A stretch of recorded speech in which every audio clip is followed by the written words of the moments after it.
ಅವರೇ, ಕಾರ್ಯದರ್ಶಿಗಳಾದಂಥ ಶ್ರೀಮತಿ ಜಯಲಕ್ಷ್ಮಿ ಜಿ ಗಡ್ಡದೇವರಮಠ ಅವರೇ,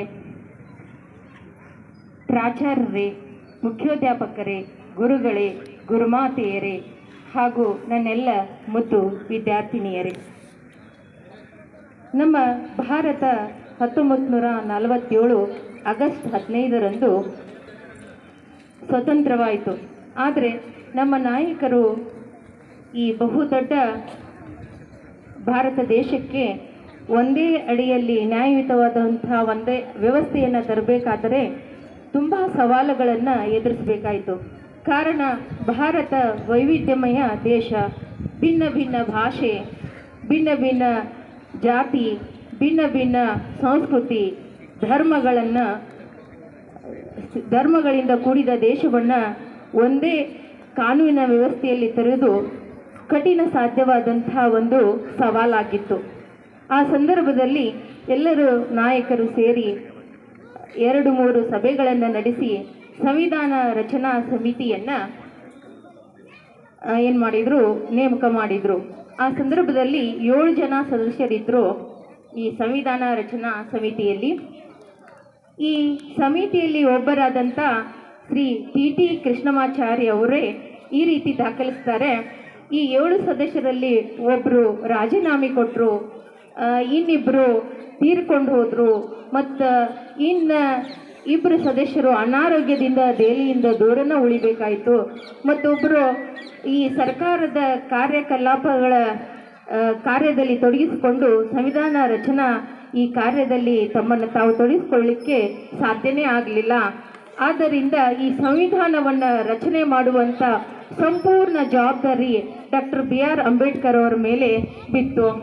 doctor BR Ambedkar ಅವರು ಕೂಡ ಬಾಲ್ಯದಿಂದಲೂ ತುಂಬ ಸಂಘರ್ಷವನ್ನು ಬಂದಂಥವರು. ಅವರು ಕೂಡ ಬಹಳ ಬಡತನದಲ್ಲಿ ಕಟ್ಟಕಡೆಯ ಜಾತಿಯಲ್ಲಿ ಹುಟ್ಟಿದಂಥ ಇವರು ಬಹಳ ಕಷ್ಟವನ್ನು ಅನುಭವಿಸಿದಂಥವರು. ಅವ್ರದ್ದು ಕೂಡ ಆರೋಗ್ಯದಲ್ಲಿ ತುಂಬ ಏರುಪೇರುಗಳಿದ್ದವು. ಆದರೆ ಅದನ್ನು ಲೆಕ್ಕಿಸದೆ, ಅವರ ಜೀವವನ್ನು ಕೂಡ ಲೆಕ್ಕಿಸದೆ ಅವರು 2 ವರ್ಷ 11 ತಿಂಗಳು 17 ದಿವಸ ಸತತ ಸಂವಿಧಾನ ರಚನೆಯಲ್ಲಿ ತಮ್ಮನ್ನು ತಾವು ತೊಡಗಿಸಿಕೊಂಡು 1949 ನವೆಂಬರ್ 26ರಂದು ಸಂವಿಧಾನ ಸಮಿತಿಯ ಅಧ್ಯಕ್ಷರಾದಂಥ ಡಾಕ್ಟರ್ ಬಾಬು ರಾಜೇಂದ್ರ ಪ್ರಸಾದ್ ಅವರಿಗೆ ಸಂವಿಧಾನದ ಕರಡನ್ನು ಸಲ್ಲಿಸ್ತಾರೆ. ಮುಂದೆ 1950 ಜನವರಿ 26ರಂದು ನಮ್ಮ ಭಾರತ ದೇಶ ಗಣತಂತ್ರವಾಗ್ತದೆ. ಆ ಸಂದರ್ಭದಲ್ಲಿ ಡಾಕ್ಟರ್ BR ಅಂಬೇಡ್ಕರ್ ಅವರು ತಮ್ಮ ಕೊನೆಯ ಸಂದೇಶವನ್ನು ನಮ್ಮ ದೇಶದ ಸರ್ಕಾರಕ್ಕೆ, ನಾಗರಿಕರಿಗೆ, ಪ್ರಜೆಗಳಿಗೆ, ನಿಮ್ಮೆಲ್ಲರಿಗೆ ಒಂದು ಸಂದೇಶವನ್ನು ಕೊಡ್ತಾರೆ.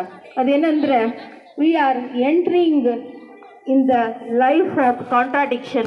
We are entering in the life of contradiction. We have equality in politics, but there is inequality in social and economic life continues to be exist. There is inequality in social and economic life continues to exist. This should be very soon, earliest, we should, this contradiction should be in. If we continue this contradiction, then the sufferer of inequality will blow up with the structure of the constitution ಅನ್ನುವಂಥ ಮಾತನ್ನು ಅವ್ರು ಹೇಳಿದರು. ಇದರ ಅರ್ಥ, ನಾವು ವೈವಿಧ್ಯವಾದಂಥ ಜೀವನದ ಕಡೆ ಹೋಗ್ತಾ ಇದ್ದೀವಿ. ಅಂದರೆ ವೈರುಧ್ಯಗಳು, ನಮಗೆ ರಾಜಕೀಯ ಸ್ವಾತಂತ್ರ್ಯ ಸಿಕ್ಕಿದೆ, ಆದರೆ ರಾಜಕೀಯ ಸಮಾನತೆ ಸಿಕ್ಕಿದೆ, ಆದರೆ ಆರ್ಥಿಕ ಮತ್ತು ಸಾಮಾಜಿಕ ಸಮಾನತೆಯಿಂದ ಏನಂದರೆ ನಾವು ವಂಚಿತ ಆಗಿದ್ದೀವಿ. ಆ ಸಮಾನತೆ ಇನ್ನೂ ಕೂಡ ಇಲ್ಲಿ ಇದೆ. ಇದನ್ನು ನಾವು ತಡೆದು ಹಾಕದೇ ಹೋದರೆ